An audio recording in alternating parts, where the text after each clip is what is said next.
బైబిల్లో మనం చూసినట్లయితే ఒక భక్తుడు ఉన్నాడు. ఆయన దేవుణ్ణి పిలిచినటువంటి విధానాన్ని మనం గనక గమనించినట్లయితే కీర్తనల గ్రంథంలో కొన్ని చోట్ల దేవుణ్ణి పిలిచినటువంటి కొన్ని విధానాలు ఉన్నాయి. ఆ విధానాలన్నిటినీ ఒక చోట పెట్టి తర్వాత ఈయన మరలా దేవుణ్ణి పిలిచినటువంటి వేరొక విధానం ఉంది. ఆ విధానాన్ని కూడా మనం ఆలోచించినట్లయితే కాస్త ఆశ్చర్యం అనేది కలగక మానదు. ఆయన దేవుణ్ణి ఎలా పిలుచుకుంటూ వచ్చారో ఒకసారి మనం చూసినట్లయితే కీర్తనల గ్రంథము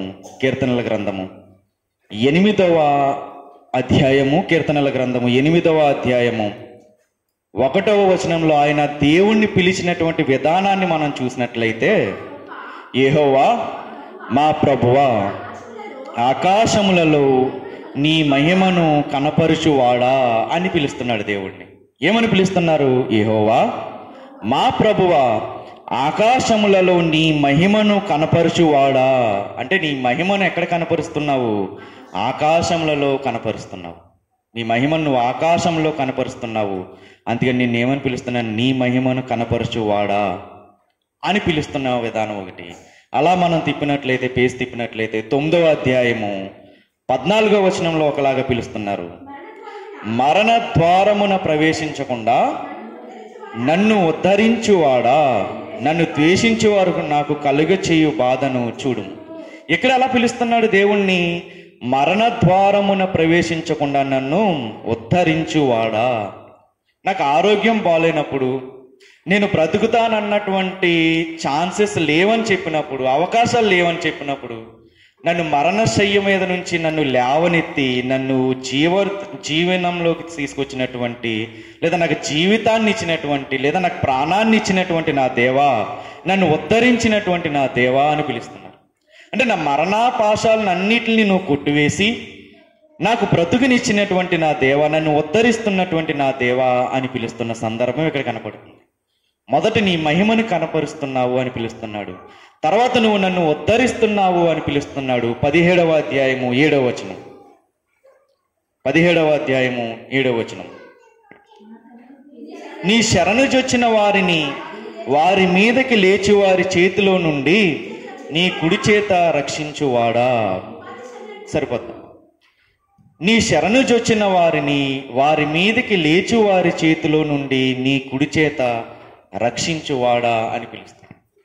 ఎవరైతే అవకాశాలన్నీ కోల్పోయి ఇక నాకు ఏ దిక్కు లేదు అని బాధపడుతున్నప్పుడు నీ దగ్గరికి వచ్చారు కదా, అలాంటి వారికి నువ్వే శరణమని నీ దగ్గరికి వచ్చిన వాళ్ళని నువ్వేం చేస్తున్నావంటే నీ కుడి చేత వాళ్ళని రక్షిస్తున్నావు అని చెప్తున్నారు. నీ మహిమను కనపరుస్తున్నావు. రెండవది, నువ్వేం చేస్తున్నావంటే ఆరోగ్యాన్ని ఇచ్చి ఉద్ధరిస్తున్నావు, ప్రాణాన్ని ఇచ్చి ఉద్ధరిస్తున్నావు. ఇక్కడేమంటున్నారు? నీ శరణుజొచ్చిన వాళ్ళని కష్టాలు పాలైపోయి అన్ని దారులు మూసుకుపోయి ఎవరైతే నీ చెంతకు చేరతారో వాళ్ళందరినీ కూడా నువ్వు రక్షిస్తున్నావు అని చెప్తున్నారు. ఇంకొక విధానాన్ని మనం చూసినట్లయితే 65వ అధ్యాయము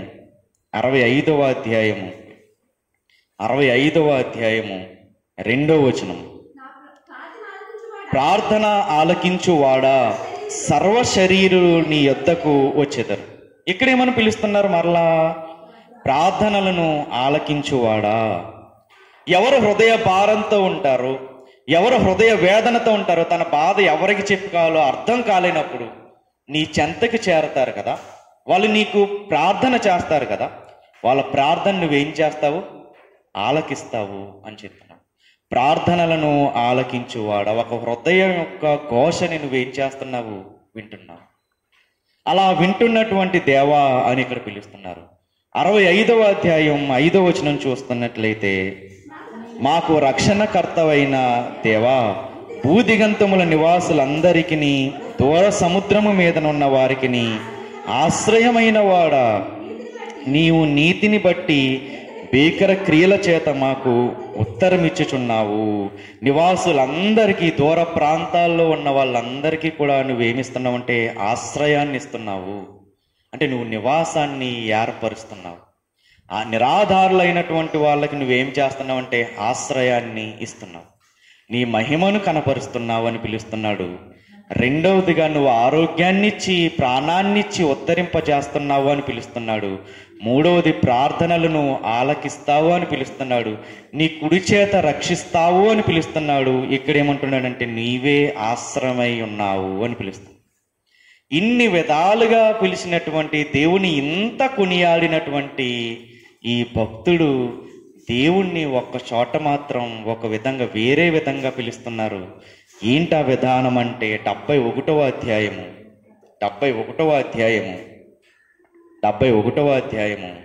20వ వచనం చూస్తే మనకు కాస్త ఆశ్చర్యం అనేది వేస్తుంది.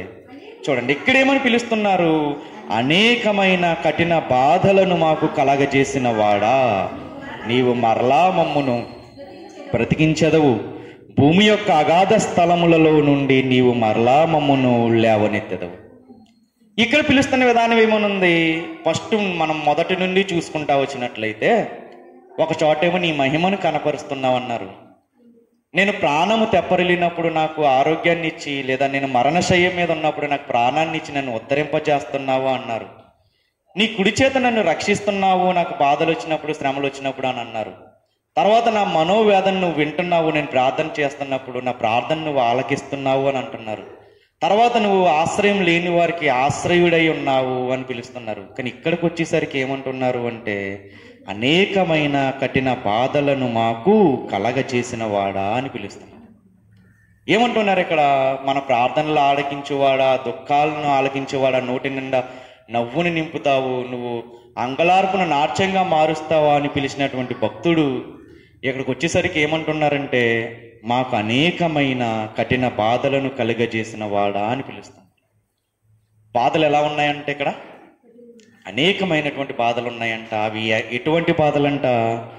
కఠినమైనటువంటి బాధలు. ఒక్కొక్కసారి మన జీవితంలో కూడా మనకు అన్నీ ఒకదాని తర్వాత మన ప్రాణాన్ని విసిగెత్తించేటటువంటి బాధలు వచ్చినప్పుడు ఒక్కొక్కసారి మనకు అనిపిస్తూ ఉంటుంది, ఏంటి దేవా ఇలా నన్ను ఇలా చిన్న చూపు చూసావు, ఏంటి ఒకదాని తర్వాత ఒకట ఏంటి నా బ్రతుకులో ఒకటి గట్టెక్కాను అనుకునేసరికి మరలా ఇంకోటి వస్తుంది ఏంటి నా జీవితంలో, ఈ అనారోగ్యం నుంచి గట్టెక్కాను అని అనుకునే లోపే మరలా నన్ను ఇంకో అనారోగ్యం పలకరిస్తుంది ఏంటి, ఈ అప్పుల నుంచి గట్టెక్కాను అనుకునేసరికి మరలా నన్ను అప్పులు ఏలుబడి చేసే పరిస్థితుల్లోకి వెళ్తున్నానేంటి, ఏంటి నా పరిస్థితి అని ఏడ్చి కన్నీరు కార్చి కూడా ఇంక ఏడవడానికి కూడా మనకి ఓపిక లేనటువంటి పరిస్థితుల్లో మనం ఉంటాం, మన చుట్టూ ఉన్నటువంటి బాధలను బట్టి. ఈ కీర్తనను దావీదు గారు రాశారు అని చరిత్రకారులు చెప్తారు. దావీదు గారు ఏ వయసులో రాశారు అంటే ఆయన వృద్ధాప్య దశలో రాస్తున్నటువంటి కీర్తన ఇది. ఆయనకి కొంచెం వయసు వచ్చిన తర్వాత రాస్తున్న కీర్తన ఇది. వయసు వచ్చిన తర్వాత ఆయన కలిగిన బాధలన్నీ జ్ఞాపకం చేసుకుని ఏమంటుంటారంటే అనేకమైన కఠిన బాధలను మాకు కలగజేసిన వాడా అని పిలుస్తూ కింద ఒక మాట చెప్తున్నారు. ఒక పక్కన బాధని వ్యక్తం చేస్తున్నారు. బాధని వ్యక్తం చేస్తూనే దేవుడి పట్ల తనకున్నటువంటి నిరీక్షణను కూడా వ్యక్తం చేస్తున్నారు. కింద మాటలో నీవు మరలా మమ్మల్ని బ్రతికిస్తావు, భూమి యొక్క అగాధ స్థలములో నుండి నీవు మరలా మమ్మల్ని లేవనెత్తుతావు, నా గొప్పతనమును వృద్ధి చేయుము, నా తట్టు మరలి నాకు నెమ్మది కలుగచేయు. ఒక బాధ కనపడుతుంది, ఒక నిరీక్షణ కనపడుతుంది, ఒక ప్రార్థన కనపడుతుంది. ఏంటా బాధ? అనేకమైన కఠిన బాధలను మాకు కలగజేసిన వాడా. బాధను వ్యక్తం చేస్తున్నారు, నిరీక్షణతో కూడినటువంటి మాటలు కూడా ఇక్కడ చెప్తున్నారు. నీవు మరలా మమ్మల్ని బ్రతికిస్తావు, భూమి అగాధ స్థలములలో నుండి నీవు మరలా మమ్మల్ని లేవనెత్తుతావు అనేటటువంటి నిరీక్షణ ఉంది. నిరీక్షణకి ఆధారమైనటువంటి ప్రార్థన కూడా ఇక్కడ ఉంది. ఏంటా ప్రార్థన? నా గొప్పతనమును వృద్ధి చేయుము, నా తట్టు మరలి నాకు నెమ్మది కలుగచేయము. ఒక ప్రార్థన మనకి కనబడుతుంది. దావీదు గారి ప్రార్థన ఎటువంటి బాధలలో చేస్తున్నటువంటి ప్రార్థన అంటే ఇది అనేకమైన కఠిన బాధలు కలిగినప్పుడు చేస్తున్నటువంటి ప్రార్థన. ఇది బాధల్లో ఉన్నప్పుడు దేవుడు ఏమిస్తాడంటే నిరీక్షణ మనకిస్తాడు. ఏ నిరీక్షణ అంటే నా రోజులు ఎప్పుడు ఇలాగే ఉండవు, ఖచ్చితంగా దేవుడు ఏదో ఒక రోజు నన్ను లేవనెత్తుతాడు. నా కష్టాలు ఎప్పుడు ఇలాగే ఉండవు, ఏమవుతాయి, రాగల కాలంలో దేవుడు నా కష్టాన్ని, నా బాధలని, నా అంగలార్పుని దేవుడు ఖచ్చితంగా ఏం చేస్తాడు? నాట్యముగా మారుస్తాడు. నిజంగా ఒక విషయాన్ని మనం ఆలోచించగలిగితే, నిజంగా ఇక్కడ దావీదు గారు అంటున్న మాటనే మనం ఆలోచించగలిగితే, అనేకమైన కఠిన బాధలను మాకు కలగచేయువాడా అని పిలుస్తున్నారంటే దేవుడు నిజంగా బాధను కలగజేస్తాడా? ఏ విశ్వాసకైనా లేదా ఏ వ్యక్తికైనా దేవుడు నిజంగా బాధను అనుమతిస్తాడా అని అనగలిగితే, ఎందుకు దేవా నా జీవితంలో నాకు ఇలాంటి బాధను అనుగ్రహిస్తున్నావు అని గనక మనం దేవుణ్ణి అడగగలిగితే, దేవుడు అంటాడు, నేను నీకు బాధనిస్తున్నది ఎందుకు అంటే నిన్ను మరలా నేను ఉద్ధరింపచేస్తాను, దానికి మించి నేను నీకేం చేస్తానంటే బాధల వలన నీకు విధేయతను నేను నేర్పుతాను. బాధల వలన నీకేం నేర్పుతానంటే నువ్వు నా పట్ల ఎలా అనుసరించాలి, బాధలు వచ్చినప్పుడు కష్టాలు వచ్చినప్పుడు నువ్వు ఎటువంటి అడుగులు నువ్వు వెయ్యాలి అనేటటువంటి జ్ఞానాన్ని నీకు తెలియజేస్తాను అని దేవుని వాక్యం సెలవిస్తుంది. ఒకరి విషయం మనం ఆలోచించాలి, నిజంగా దేవుడు మనకి బాధలను కలగజేసి దేవుడు ఏమన్నా సంతోషంగా ఏమన్నా ఉంటాడా అంటే దేవుడు సంతోషంగా ఉండడు. మనం ఆరాధించే దేవుడు ఎలాంటి వాడు అంటే నువ్వు నవ్వితే నీతో పాటు నవ్వేవాడు, నువ్వు ఏడిస్తే నీతో పాటు ఏడ్చేవాడు.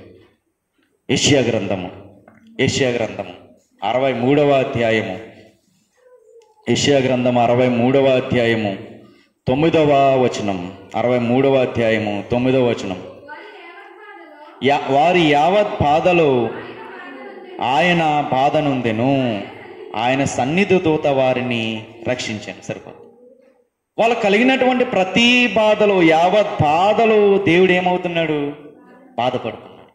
ఎందుకు బాధపడుతున్నాడు అంటే 2 విషయాలు ఇక్కడ మనం గమనించాలి.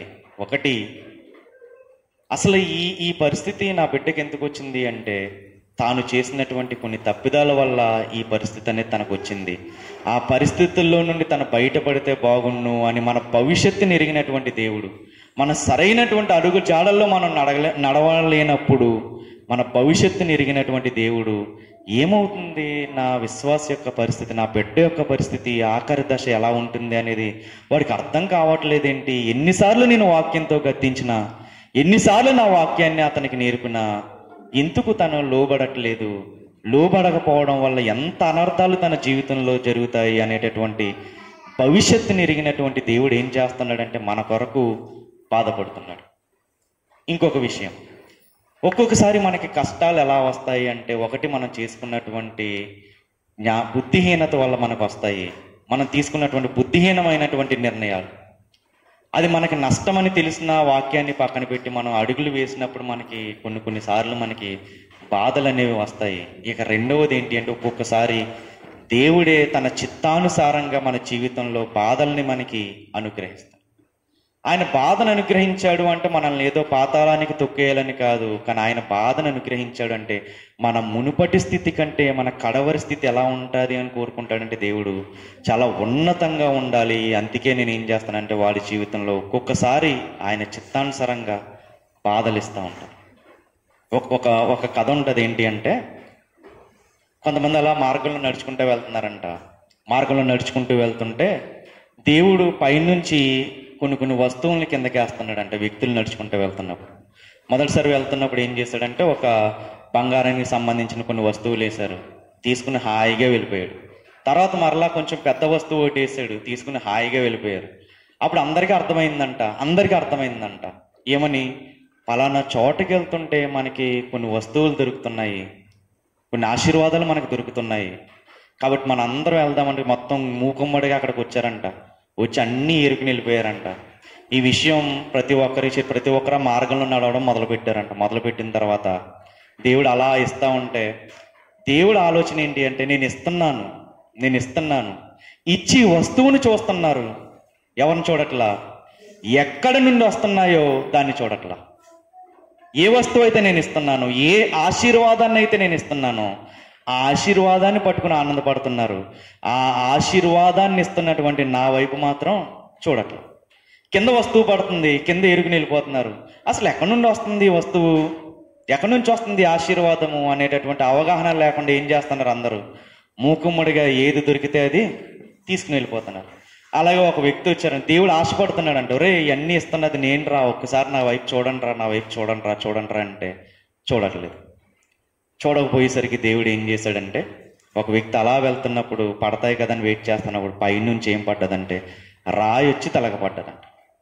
ఇప్పుడు ఏం చేస్తాడు వాడు? ఖచ్చితంగా ఎవడు రాయిచ్చి నన్ను కొట్టింది అని చూస్తాడు. దేవుణ్ణి ఎప్పుడు చూడగలిగాడు వీడు? ఎప్పుడు చూడగలిగాడు? ఆశీర్వాదాన్ని ఇచ్చినప్పుడా? ఆనందాన్ని ఇచ్చినప్పుడా? ఎప్పుడు చూడగలిగాడు? ఎప్పుడైతే తనకి బాధ కలిగిందో, నొప్పి కలిగిందో అప్పుడు ఏం చేయగలిగాడు? దేవుణ్ణి చూడగలిగాడు. మన జీవితంలో కూడా మనకంతే.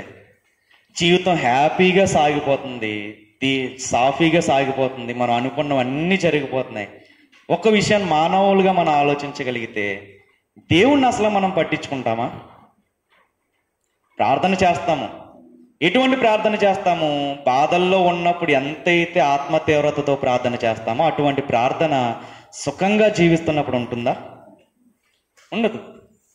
ఒకప్పుడు ఏమీ లేనప్పుడు మోకాళ్ళు వేసి కుటుంబం అంతా ప్రార్థించినటువంటి సందర్భాలు మన జీవితంలో ఉంటే, మన ప్రార్థన విన్నటువంటి దేవుడు, మన మొరన్నటువంటి దేవుడు, మన కష్టాలు మన కన్నీళ్లను చూసినటువంటి దేవుడు ఏం చేస్తాడంటే ఒక్కొక్క మెట్టు ఎక్కిస్తూ మనల్ని ఆశీర్వదించడం మొదలు పెడతాడు. అప్పుడు మనకి ఏమొస్తాయి?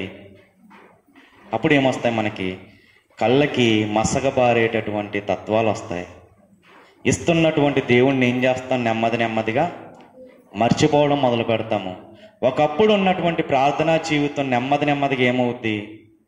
దిగజారిపోతుంది. ఒకప్పుడు ఉన్నటువంటి వాక్య పఠనం ఉన్నటువంటి జీవితం, వాక్య ధ్యానం కలిగినటువంటి జీవితం స్లోగా ఏమవుద్ది? దిగజారిపోతుంది. ఇంకేం చేస్తారంటే దేవుడితో ఎలా ఉంటుందంటే, చాటింగ్ చేసుకున్నప్పుడు హాయ్ అని పెట్టి లాస్ట్లో బాయ్ అని పెడతాం కదా, ఆ టైప్ ఆఫ్ ఆ విధానంలోకి మనం వచ్చేస్తాం. దేవుడితో పొద్దున్నే లేచినప్పుడు దేవా నాకు ఈ రోజు ఇచ్చినందుకు స్తోత్రం, నన్ను సజీవుల లెక్కలో ఉంచినందుకు స్తోత్రం అంటాం. సాయంత్రం పడుకున్నప్పుడు ఎలాంటి ప్రార్థన చేస్తామంటే, దేవా ఈ రోజు అంతా నన్ను కాచి కాపాడేవు, ఇదిగో నేను పడకల మీదకి వెళ్ళి పడుకుంటున్నాను, మరలా ఉదయాన్నే సజీవుడిగా లేవడానికి నీ కృప చూపించు అనేటటువంటి ప్రార్థనే ఉంటుంది. అందుకే దేవుడు అంటాడు, బాధల వలన మీకు ఏం కలగజేస్తానంటే నేను విధేయతను మర్చిపోతున్న మనకి దేవుడు ఏం చేస్తున్నాడు? విధేయతను నేర్పడానికి దేవుడు ఒక్కొక్కసారి తన చిత్తానుసారంగా మన జీవితంలో బాధల్ని అనుగ్రహిస్తూ ఉంటాడు. యోబు గ్రంథము 36వ అధ్యాయము, యోబు గ్రంథము 36వ అధ్యాయము 15వ వచనం. 36వ అధ్యాయము 15వ వచనం. శ్రమపడు వారిని వారికి కలిగిన శ్రమ వలన ఆయన విడిపించును, బాధ వలన వారిని విధేయులుగా చేయును. దేని వలన చేస్తారంట? బాధ వలన విధేయులుగా చేస్తారు. ఎప్పుడన్నా మనం ఆలోచించగలిగితే, కాస్త డబ్బున్న వాళ్ళ పిల్లలు విధేయులుగా ఉంటారా? పేదరికంలో పెరుగుతున్న పిల్లలు విధేయులుగా ఉంటారా? పేదరికంలో పెరుగుతున్న పిల్లల్ని మనం చూసినట్లయితే వాళ్ళలో చాలా విధేయత ఉంటుంది, చాలా నమ్రత ఉంటుంది, చాలా నెమ్మది తత్వం ఉంటుంది. దుడుకుతనం అనేది కానీ, లేదంటే ఎవరి మీద కన్నా ఊరికినే లేచి వెళ్ళడం కానీ అవి ఎవరిలో చూడం మనం. పేదరికంలో పెరిగినటువంటి పిల్లల్ని మనం చూడం. ఎలా వచ్చింది వాళ్ళకి ఆ వినమ్రత కానీ, ఆ విధేయత కానీ వాళ్ళకి ఎలా వచ్చింది? వాళ్ళ కుటుంబంలో చోటు చేసుకున్న పరిస్థితులు వాళ్ళకి ఏం చేసాయంటే విధేయతను నేర్పాలి. మీరు ఎవరినన్నా కాస్త ఆశీర్వదింపబడిన వారిని మనం చూసినట్లయితే వాళ్ళని ఎవరిని కదిపినా కానీ వాళ్ళు చెప్పే మాట అంటే, ఒకప్పుడు మాకు తినడానికి సరిగ్గా తిండి కూడా లేనటువంటి పరిస్థితి, దేవుడికి మేము ప్రార్థించే వాళ్ళం, విధేయత కలగడి ప్రార్థించే వాళ్ళం. మా పిల్లలకు కూడా మేము ఏం నేర్పాము? విధేయులుగా బ్రతకడం నేర్పాము. అదంతా చూసిన దేవుడు ఈరోజు మమ్మల్ని ఆశీర్వదించడమే కాకుండా మా పిల్లల్ని కూడా ఒక ఉన్నతమైనటువంటి పొజిషన్లో దేవుడు పెట్టాడు, ఉన్నతమైన పరిస్థితుల్లో దేవుడు పెట్టాడు అనేటటువంటి సాక్ష్యాలు మన ఎప్పటి నుంచో మనం వింటా ఉన్నాం. ఎలా వచ్చింది ఆశీర్వాదము? విధేయత. వారి బాధలు వాళ్ళకి నేర్పిన విధేయత ఏం చేస్తుందంటే వాళ్ళని ఆశీర్వాదం వైపు నడిపించింది.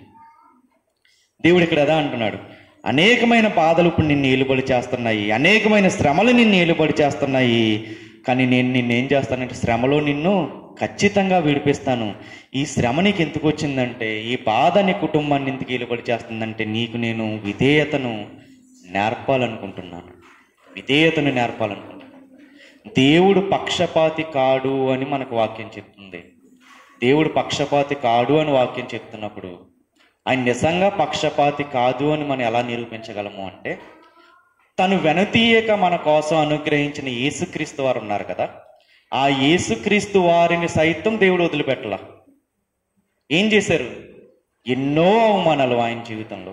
ఒకళ్ళేమో వెనకాల నుంచి గుద్దుతున్నారు, ఒకళ్ళేమో కొరడాలతో కొడుతున్నారు, ఇంకొకళ్ళేమో నోటి మీద ముఖం మీద ఉమ్మేశారు, ఇంకొకడు వెనకాల నుంచి కొట్టి ముసిగేసి ఆయన్ని కొట్టి నిన్నెవడు కొట్టాడో కనిపెట్టు, నిన్నెవడు కొట్టాడో ప్రవచించు అని ఆయన్ని హేళన చేస్తూ ఉన్నారు. ఒక్క విషయం మనం ఆలోచించగలిగితే, ఆయనకు జరిగిన అవమానాల కన్నా అవమానాలు మనవి ఇప్పుడు మన జీవితంలో మనం అనుభవిస్తున్నాయి.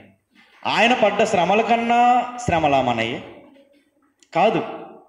ఆయన గురించే దేవుడు ఏమన్నాడంటే హెబ్రీయులకు రాసిన పత్రిక 5వ అధ్యాయము, హెబ్రీయులకు రాసిన పత్రిక 5వ అధ్యాయము 8వ వచనం.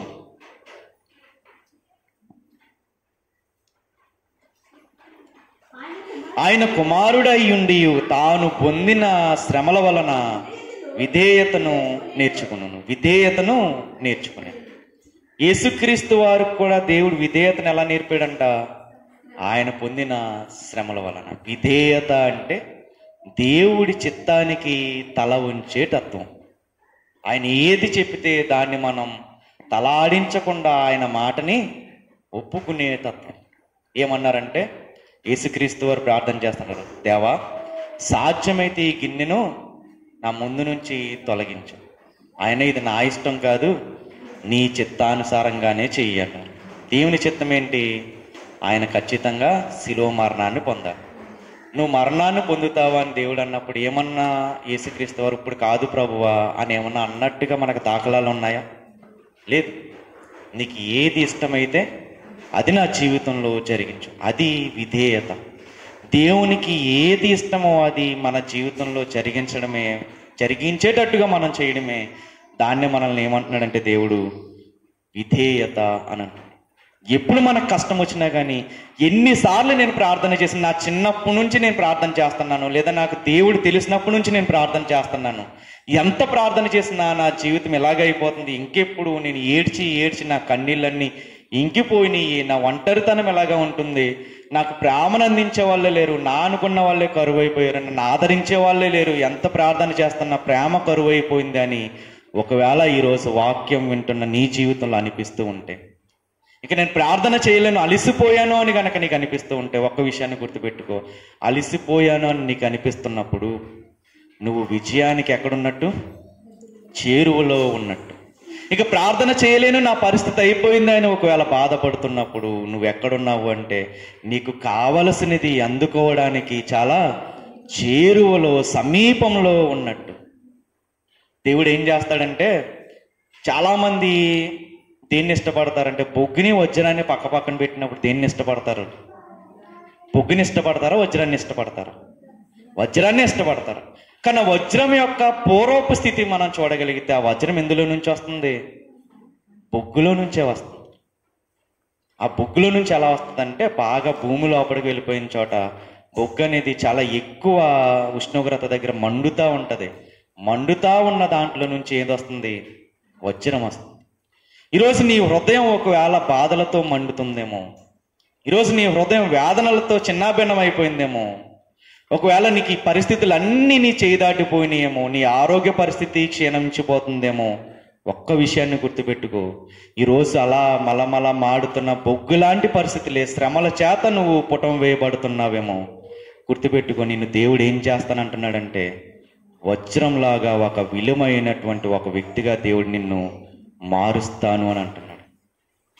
దేవుడు తను పెట్టే బాధల చేత ఒక వ్యక్తిని ఏం చేస్తాడంటే, ఒక విలువైనటువంటి వ్యక్తిగా మారుస్తాడు. నిన్ను ఒక సంపూర్ణుడిగా దేవుడు మారుస్తాడు.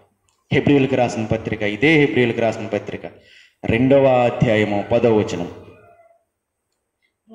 ఎవని నిమిత్తము సమస్తమును ఉన్నవో, ఎవని వలన సమస్తమును కలుగుచున్నవో, ఆయన అనేకులైన కుమారులను మహిమకు తెచ్చుచుండగా, వారి రక్షణకర్తను శ్రమల ద్వారా సంపూర్ణునిగా చేయుట ఆయనకు తగును. పరిశుద్ధపరచబడిన వారికి పరిశుద్ధపరచబడు వారికిని అందరికీ ఒక్కటే మూలము. సరిపోతుంది. ఏమంటున్నాడు దేవుడు ఇక్కడ? శ్రమల వలన ఏం చేస్తాడంట? సంపూర్ణుడిగా దేవుడు మారుస్తాడు. నీ జీవితంలో శ్రమలు ఎందుకు వస్తున్నాయి అని ఒకవేళ బాధపడుతూ ఉంటే, నీ జీవితంలో బాధలు ఎందుకు వస్తున్నాయని ఒకవేళ బాధపడుతుంటే, ఒక విషయాన్ని గుర్తుపెట్టుకో, నిన్ను ఆదరించే దేవుడు నీకున్నాడు. నిన్నేం చేస్తాడు? వాటన్నిటి నుంచి నిన్ను విడిపిస్తాడు. కానీ నీ జీవితంలో నాకే ఎందుకు ఈ శ్రమలు అంటే, దాన్ని జయించగలిగినటువంటి సత్తు ఎవరికి ఉంది? నీకు మాత్రమే ఉంది. మనం ఏదైనా ఒక పని అప్పచెప్పాలనుకో, ఎవరికన్నా చేయగలిగిన వాడికి అప్పచెప్తామా లేదా చేతగాని వాడికి అప్పచెప్తామా? ఎవడైతే సామర్థ్యం ఉందో, శక్తి ఉందో, సత్తు ఉందో వాడికే మనం ఏం చేస్తాము? పని అప్పచెప్తాం. వాడు చేతకానోడు అనుకో, మనం ఏం చేస్తాము? పక్కన పెట్టేస్తాం. దేవుడు కూడా నిన్నే ఎందుకు ఎంచుకున్నాడు అంటే, నీ జీవితంలోనే కొన్ని లోటులు ఎందుకు పెట్టాడు అంటే, తర్వాత ఖచ్చితంగా పూడుస్తాడు. ఆ లోటులు ఇప్పుడు నీకు ఎందుకు పెట్టాడంటే, నీ ద్వారా దేవుడు మహిమపరచబడాలి, నీ ద్వారా కొంతమంది జీవితాలు వెలిగించబడాలి, నీ ద్వారా కొంతమంది జీవితాల్లో వెలుగు నింపబడాలి, నీ ద్వారా మరణఛాయలో చావుకి దగ్గరగా ఉన్న వాళ్ళు ఏమవ్వాలంటే బ్రతికింపబడాలి. నీ ద్వారా మాత్రమే అది సాధ్యం. నీ ద్వారా సాధ్యం కాబట్టి దేవుడు ఏం చేశాడు? నీకు కొన్ని శ్రమలను, కొన్ని లోటుల్ని నీకు పెట్టాడు. నువ్వు ఎంత ప్రార్థన చేసినా, నేను ఎంత ప్రార్థన చేసినా దేవుడు ఏంటి నాకు నా ప్రార్థన వినట్లేదేమో అని ఎట్టి పరిస్థితుల్లో నువ్వు అనుకోవద్దు. ఖచ్చితంగా దేవుడు నీ ప్రార్థన వింటాడు. ఆయన సమయం వచ్చినప్పుడు ఖచ్చితంగా వాటన్నిటినీ బయలుపరుస్తాడు. ఎందుకు మనకి దేవుడు శ్రమలు ఇస్తున్నాడు అంటే, 2 కొరింథీయులకు రాసిన పత్రిక 1వ అధ్యాయము 3వ వచనం 4వ వచనం చదువుతాం. చూడండి, ఇక్కడ ఏమని పిలుస్తున్నారంటే పౌలు గారు, కనికరము చూపు తండ్రి, సమస్తమైన ఆదరణను అనుగ్రహించు దేవుడు, మన ప్రభువైన యేసుక్రీస్తు తండ్రినైన దేవుడు స్తుతింపబడును గాక. దేవుడు మమ్మును, చూడండి ఈ మాట, దేవుడు మమ్మును ఏ ఆదరణతో ఆదరించుచున్నాడో ఆ ఆదరణతో ఎట్టి శ్రమలలో ఉన్నవారినైనను ఆదరించుటకు శక్తి గలవారమగునట్లు ఆయన మా శ్రమ అంతటిలో మమ్మను ఆదరించున్నాడు. ఎందుకు మనకు శ్రమలు వస్తున్నాయి? ఎందుకు మనకు కష్టాలు వస్తున్నాయి అంటే, ఇక్కడ పౌలు గారు చెప్తున్న మాట చూడండి, దేవుడు మమ్మల్ని ఏ ఆదరణతో ఆదరిస్తున్నాడు. ఈయన ప్రయాణంలో ఎన్నో కష్టాలు వచ్చినాయి, చచ్చిపోతాను అని అనిపించింది, బ్రతుకుతాను అన్నటువంటి ఆశ ఇంత కూడా లేదు అని చెప్తా వస్తారు పౌలు గారు. ఇక్కడ అంటున్న మాట, దేవుడు మమ్మల్ని ఏ ఆదరణతో ఆదరిస్తున్నాడు, అదే ఆదరణతో చూడండి ఎట్టి శ్రమలలో ఉన్నవారినైనను ఆదరించుటకు శక్తి గలవారమగునట్లు అని అంటున్నారు. అంటే ఏంటి? మాకు కష్టాలు వచ్చినప్పుడు దేవుడు మమ్మల్ని ఎలా ఆదరిస్తున్నాడో అదే ఆదరణ మేము ఎవరికి చూపించాలి? ఎవరికైతే కష్టాలు వస్తున్నాయో వాళ్ళకి మేము ఆదరణ చూపించడానికి, వాళ్ళకి మేము ధైర్యాన్ని ఇవ్వడానికి దేవుడు మాకు ఏమిస్తున్నాడంటే శక్తిని ఇస్తున్నాడు అని అంటున్నాడు. ఇక్కడ అదే రాయబడింది, చూద్దాం ఒకసారి. ఆ ఆదరణతో ఎట్టి శ్రమలలో ఉన్నవారినైనను ఆదరించడానికి శక్తి గలవరమగునట్లు అని అంటున్నాడు. నేను శక్తి గలవారం అవుతున్నాము. ఎందుకు అవుతున్నాము అంటే, ఆయన మమ్మల్ని ఆదరిస్తున్నాడు. అదే ఆదరణ మేము ఎవరికి చూపించాలి? నా చుట్టుపక్కల ఎవరైతే శ్రమల్లో ఉన్నారో, ఎవరు కష్టాల్లో ఉన్నారో, ఎవరు ఆదరణకు, ఎవరు ప్రేమ కరువు అయిపోయి బాధపడుతున్నారో వాళ్ళందరికీ మనం చూపించడానికి దేవుడు అటువంటి ఆదరణ ఇవ్వగలిగిన శక్తి నీకు మాత్రమే ఉంది. కాబట్టి దేవుడు ఏం చేస్తున్నాడు? నీ జీవితంలో కొన్ని కష్టాలను అనుగ్రహిస్తున్నాడు. ఎందుకంటే నీ పక్కనున్న వాడికి నీకున్నటువంటి ధైర్యము, శక్తి ఉండదు. ఆ ధైర్యాన్ని ఎవరు నింపగలరు? నీ వల్ల మాత్రమే సాధ్యమే. నీ పక్కనున్న వాడికి కష్టాలు వచ్చినప్పుడు భయపడిపోయి ప్రాణాలను కూడా లెక్క చేయకుండా ప్రాణాలు తీసుకునేటటువంటి పరిస్థితి ఒకవేళ ఉంటే వాళ్ళందరికీ నువ్వేం చేయాలి? ధైర్యాన్ని ఇవ్వాలి.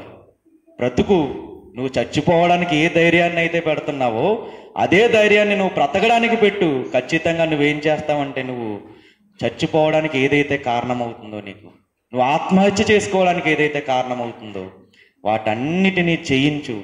ఆ కారణానికే నువ్వేం చేస్తావంటే ఒక విజయ వీరుడిగా నువ్వు నిలబడు అనే ధైర్యాన్ని ఎవరివ్వగలరు? దేవుడు ఎవరికైతే కష్టాలను పెడతాడో ఆ కష్టాలు పెట్టేవాడికి మాత్రమే ఆ సత్తా ఉంది. నీకు కష్టాలు ఎందుకు ఇస్తున్నాడంటే ఒక విషయాన్ని గుర్తుపెట్టుకో. నీ పక్కన నీకు తెలియకుండా ఎవరో బాధలతో లేదా ధైర్యాన్ని కోల్పోయి జీవిస్తున్నారేమో, వాళ్ళని ధైర్యపరచడానికి నిన్ను వాడుకుంటాడేమో దేవుడు. భవిష్యత్తులో ఖచ్చితంగా వాడుకుంటాడు. అందుకే దేవుడు నిన్ను ఆదరిస్తున్నాడు. నీకు కష్టాలు వచ్చినప్పుడు నీ ద్వారా 10 మంది ఆదరించబడ్డానికి నిన్నేం చేస్తున్నాడంటే ఒక విలువైనటువంటి వజ్రంగా దేవుడు మారుస్తున్నాడు. అప్పుడు కోరుకుంటారు నిన్ను, పలానా వ్యక్తి వచ్చి నన్ను ఈ కష్టాల్లో నేను ఎవరిని కలవాలి, ఎవరికి ఫోన్ చేయాలి అని అన్నప్పుడు ఎవరు గుర్తొస్తారు? నువ్వే గుర్తొస్తావు. వాళ్ళ కుటుంబంలో ఏ శ్రమ వచ్చినా దాన్ని ఎలా అధిగమించాలో అనేటటువంటి ఆలోచన చెప్పి ఆలోచనకర్త ఎవరు మారుతారు? నువ్వే మారుతావు. అటువంటి సత్తా నీకుంది కాబట్టి దేవుడు ఏం చేస్తున్నాడంటే నీకు శ్రమలను పెడుతున్నాడు. ఎవరన్నా ఉన్నారా అని మనం బైబిల్ గ్రంథంలో అటువంటి వ్యక్తి ఎవరన్నా ఉన్నారా అని ఆలోచిస్తే బైబిల్ గ్రంథం అన్నిటిలోనూ ఒక పురాతనమైనటువంటి పుస్తకం ఒకటి ఉంది. అది ఆది కాండం కంటే ముందు జరిగినటువంటి సందర్భము. ఎవరంటే ఆయన యోబు గారు. యోబు గ్రంథం ఎలాంటిది అంటే చాలా పురాతనమైనటువంటి గ్రంథంగా కొంతమంది వ్యక్తులు చెప్తూ ఉంటారు, బైబిల్ పండితులు చెప్తూ ఉంటారు. ఆ యోబు గ్రంథంలో యోబు గారికి వచ్చినటువంటి శ్రమలు ఒకసారి మనం చూద్దాము. ఎందుకు ఆయనకి మాత్రమే అన్ని శ్రమలు పెట్టారు అని మనకి అర్థమవుద్ది. యోబు గ్రంథం 1వ అధ్యాయంలో ఒక అద్భుతమైన మాట ఆయన గురించి చెప్తారు. ఊజు దేశమందు యోబు అని ఒక మనుష్యుడుండెను. అతడు యథార్థవర్తనుడు, న్యాయవంతుడైన, దేవుని యందు భయభక్తులు కలిగి చెడుతనమును విసర్జించిన వాడు. అతనికి 7 కుమారులను 3 కుమార్తెలను కలిగిన. ఆయన అన్ని చెప్పుకుంటూ వస్తా, ఆయన ఆస్తి గురించి చెప్పుకుంటూ వస్తారు 5వ అధ్యాయం వరకు. 5వ అధ్యాయం వరకు తన ఆస్తిని తను ఏమేం చేస్తాడో అన్నది, తన పిల్లలు ఏం తప్పు చేయకుండా ప్రతిరోజు వెళ్ళి ఫలిస్తారు అని చెప్పి చెప్పుకుంటూ వస్తారు. అలా చెప్పినటువంటి ఆ వ్యక్తి గురించే అదే 1వ అధ్యాయంలో 21 వచ్చేసరికి ఏమైంది? నేను నా తల్లి గర్భంలో నుండి దిగంబరిగా వచ్చి తిని దిగంబరినై అక్కడికి తిరిగి వెళ్ళదను. యెహోవా ఇచ్చెను, యెహోవా తీసుకుని పోను, యెహోవా నామమునకు స్తుతి కలుగును గాక. ఏమైంది? యోబు గారి చరిత్ర చూసుకుంటే అదే దేశంలో అనేకమైనటువంటి ధనవంతులు ఉండగా దేవుడు యోబు గారిని ఎందుకు ఎంచుకున్నాడు అంటే ఆయన వలన మాత్రమే సాధ్యం. మనుషుల్ని ధైర్యపరిచేయగలిగే సత్తా దేవుడు ఎవరిలో చూశారు? యోబు గారిలోనే చూశారు. ఆస్తి ఇచ్చాడు దేవుడు, ఆస్తి అంతా పోయింది. ఎప్పుడు జరిగింది ఇదంతా? 1వ అధ్యాయంలోనే జరిగింది మొత్తం అంతా. దేవుడు ఎంతో ఆస్తి ఇచ్చాడు. 7,000 ఎడ్డుల్ని, 500 ఎడ్డుల్ని, 7,000 గొర్రెల్ని ఇచ్చాడు. వీటన్నిటిని దేవుడు ఒక్క క్షణంలోనే తీసుకున్నాడు. 7 కొడుకుల్ని ఇచ్చాడు, 3 కుమార్తెల్ని ఇచ్చారు. వీళ్ళ మీద ఏం పడుతుందంటే బిల్డింగ్ అంతా కూలిపోయి వీళ్ళ మీద పడిపోద్ది. ఈ 10 మంది పిల్లలు ఏమయ్యారు? చనిపోయారు. ఇదంతా ఒక ఎత్తు అయితే, అలా అధ్యాయాలు చదువుకుంటూ వెళ్తుంటే ఒకటి ఆస్తిని తీసేసుకున్నాడు దేవుడు, ఆస్తిని కోల్పోయాడు. ఇక రెండవదిగా తనకున్నటువంటి సంతానాన్ని కోల్పోయాడు. అప్పుడు అంటుంది భార్య వచ్చి, ఇంకేంటి నువ్వు దేవుణ్ణి స్తుతిస్తావు? ఒక్కసారి ఆయన్ని దూషించి 9వ వచనం 2వ అధ్యాయము. అతని భార్య వచ్చి, నీవు ఇంకాను యథార్థతను వదలకుందువా? నీవు దేవుణ్ణి దూషించి మరణము కమ్మెను. ఏం చేస్తున్నారంటే బానే ఉంది, నువ్వు ఈ దేవుడికి సాతానికి మధ్య జరుగుతున్నటువంటి వాగ్వాదంలో దేవుడు ఎవరిని ఎంచుకున్నారు? యోబు గారిని ఎంచుకున్నాడు. యోబు గారిని ఎంచుకున్నప్పుడు అంటుంది, నువ్వు ఆయన ఆస్తిని కోల్పోయేటట్టు చేసావు, తర్వాత నువ్వు వాళ్ళ కుమారులను కోల్పోయావు, కానీ అతని శరీరంలో నువ్వు శక్తిని ఉంచావు కాబట్టి మరలా అతను సంపాదించుకోగలడాన్ని. మళ్ళీ సాతాను వచ్చి అన్నప్పుడు, సరే అయితే అతని ప్రాణాన్ని మాత్రం నువ్వు తీకు, ఏం చేసుకుంటావు చేసుకో అనగానే ఏమైందంటే స్లోగా శరీరం కూడా కుళ్ళిపోయేటట్టుగా అవుతుంది. అలా కుళ్ళిపోయినప్పుడు ఈగలన్నీ వాలి శరీరాన్ని కాపాడుకోలేక ఆయన ఏం చేస్తాడంటే బూడిదలో కూర్చుని బూడిదని అంతటినీ రాసుకుంటాడు. తన శరీరాన్ని గోక్కోవడానికి గోర్లు కూడా సరిగ్గా లేనప్పుడు ఏం చేస్తాడంటే సీసా పెంకులు ఉంటాయి కదా, చిల్ల పెంకులు, ఆ చిల్ల పెంకులు ఎట్టి గోక్కుంటున్నటువంటి సందర్భాన్ని కూడా దేవుడు ఒకసారి 8వ వచనం చూడండి. అతడు ఒళ్ళు గోక్కుంటకై చిల్ల పెంకు తీసుకుని బూడిదలో కూర్చున్నాడు. ఎంత దారుణం అయిపోయింది పరిస్థితి. మంచి మంచి బట్టలు వేసుకుని, ధనవంతుడు అంటే ఎటువంటి బట్టలు వేసుకుంటాడు? మంచి బట్టలు వేసుకుని అంతా చుట్టూ పనోళ్ళు నెట్టుకుని ఏది కావాలితే అది కాలు దగ్గరికి తెచ్చుకునే పరిస్థితి నుండి ఇప్పుడు ఏమైంది, కనీసం తన శరీరంలో వాళ్తున్న ఈగల్ని కానీ క్రిముల్ని కానీ తన గోళ్ళతో గోక్కోవడానికి కూడా శక్తి లేకుండా అయిపోయింది పరిస్థితి. అప్పుడు వచ్చి అంటుందంట భార్య, ఏం బాధపడకండి, దేవుడు ఖచ్చితంగా మనకి వీటి నుండి గట్టెక్కిస్తాడని అంటుందా? ఏమంటుంది? ఇంకా నువ్వు యథార్థంగా ఎందుకుంటావు, నువ్వు ఇంకా బ్రతికుండడం ఎందుకు, దేవుణ్ణి దూషించి చచ్చిపోవాలని. కానీ అలా మనం చదువుకుంటా వస్తే లాస్ట్ అధ్యాయం, యోబు గ్రంథము లాస్ట్ అధ్యాయం 42వ అధ్యాయము 13వ వచనం నుండి చూద్దాం, 12 నుంచి చూద్దాము. యెహోవా యోబును మొదట ఆశీర్వదించినంత కంటే మరి అధికముగా ఆశీర్వదించెను. అతనికి 14,000 గొర్రెలను, 6,000 ఒంటెలను, 1000 జతల ఎడ్లను, 1000 ఆడుగాడిదలను కలిగెను.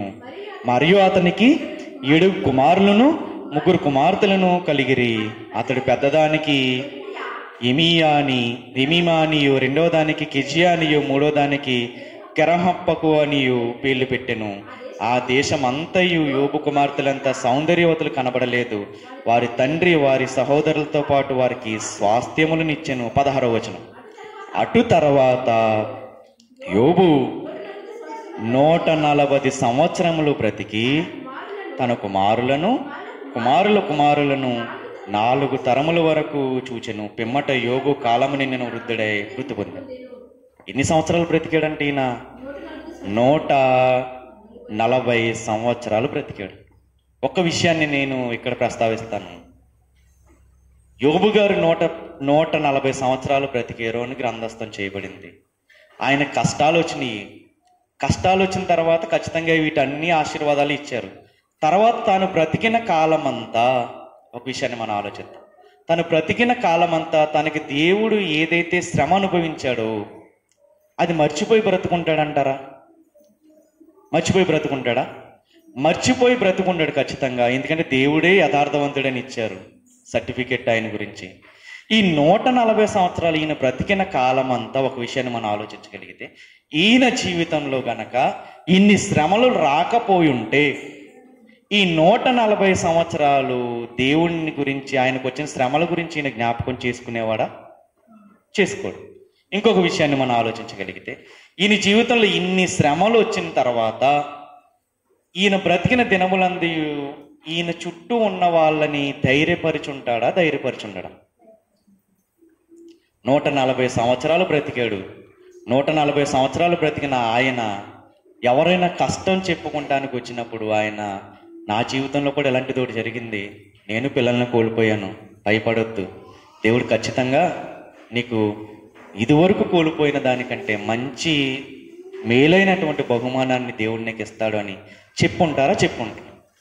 ఖచ్చితంగా చెప్పుంటారు. ఎందుకు ఈయన వాడుకున్నారు అంటే, దేవుడు ఈయన మాత్రమే ఆయన గురించి చెప్పగలడు. ఈయన మాత్రమే ఆయన ఎటువంటి వాడో మనసెరిగినటువంటి వాడుగా ఆయన గురించి చెప్పగలిగినటువంటి సత్తా ఎవరిలో చూశారు? దేవుడు యోబు గారిలో చూశారు. ఎక్కువ కష్టాలు పడ్డవాడు, ఎక్కువ నిందలు పడ్డవాడు, ఎవ్వరి ప్రేమకి నోచుకునేవాడు దేవుని యొద్ద నుండి ఎక్కువ ఆదరణని పొందుతాడు. ఈరోజు నువ్వు ఇక్కడ కూర్చున్నప్పుడు నీ జీవితంలో ఇప్పుడు నీ పరిస్థితి ఎలా ఉందో, అలా ఒకవేళ ప్రేమానురాగాలు కోల్పోయి ఒకవేళ ఇక్కడ కూర్చున్నావేమో, ఆరోగ్యాన్ని కోల్పోయి ఇక్కడ కూర్చున్నావేమో, లేదా ఆస్తిని కోల్పోయి అప్పులు పాలైపోయి యోబు గారిలాగా కూర్చున్నావేమో. యోబు గారిలాగా కొంతమంది మారతారు అనుకుని వాళ్ళని కోల్పోయినటువంటి పరిస్థితిలో ఒకవేళ ఇక్కడ ఉన్నావేమో. దేవుడు అంటున్నాడు, నువ్వు పడ్డ కష్టము, నువ్వు కాచిన కన్నీరు ఏమాత్రము వృధా కాదు. నువ్వు కోల్పోనటువంటి యథార్థత ఏదైతే ఉందో ఆ యథార్థత నిన్నేం చేస్తుందంటే ఒక ఉన్నతమైనటువంటి స్థానంలో నిలబడుతుంది. నీ ద్వారా అనేకులు ఏమవుతారు? వెలిగించబడతారు. అదే జరిగింది యోబు గారి ద్వారా. ఆయన బ్రతికిన ఉన్న దినాలన్నీ కూడా కుమారుల్ని చూశారంట. ఖచ్చితంగా వాళ్ళ మనవాళ్ళకి తన పరిస్థితి చెప్పుండడా? ఖచ్చితంగా ఒకప్పుడు నాకు ఇలాంటిది ఒకటి వచ్చింది, ఇలాంటి కష్టం ఒకటి వచ్చింది, అన్నీ కోల్పోయాను, దేవుడు మరలా నన్ను ఆశీర్వదించాడు, వాళ్ళ జీవితంలో వాళ్ళ పిల్లలు ఏదైనా కష్టాలు పడి వచ్చినప్పుడు ఖచ్చితంగా ఏం చేసి ఉంటాడు? ధైర్యపరిచి ఉంటాడు. అందుకే దేవుడు ఏం చేస్తాడంటే ఒక్కొక్కసారి తన చిత్తానుసారంగా మన జీవితంలో దేవుడు కష్టాలని అనుగ్రహిస్తాడు. అదే మాట అంటున్నారు, మమ్మల్ని మరలా వృద్ధిలోకి తీసుకురావా అని దావీదు గారు ప్రార్థన చేస్తున్నారు. మరలా మమ్మల్ని నువ్వు ఉద్ధరించవా అని దావీదు గారు ప్రార్థన చేస్తున్నారు. ఈరోజు మనకి ఏ కష్టం మనల్ని నిలబడి చేస్తున్నా, ఏ శ్రమ మనల్ని నిలబడి చేస్తున్నా, ఎవరి ప్రేమకి మనం నోచుకున్నా నోచుకోకపోయినా, ఎవరి ఆదరణకి మనం నోచుకున్నా నోచుకోకపోయినా, అనారోగ్యమే నిన్ను నిలబడి చేస్తున్నా, ఒక్క మాట దేవుడు అంటున్నాడు, ఖచ్చితంగా రాగల రోజుల్లో నిన్ను నేను ఉద్ధరిస్తాను అని దేవుడు వాక్యం సెలవిస్తుంది. కాబట్టి అట్టి నిరీక్షణ మనందరము కలిగి ఆయన పెట్టిన బాధల చేత విధేయతను మనం నేర్చుకుని ఆయన కొరకు బతికేవారిగా మనం అందరము ఉందుముగాక. ఆమేన్.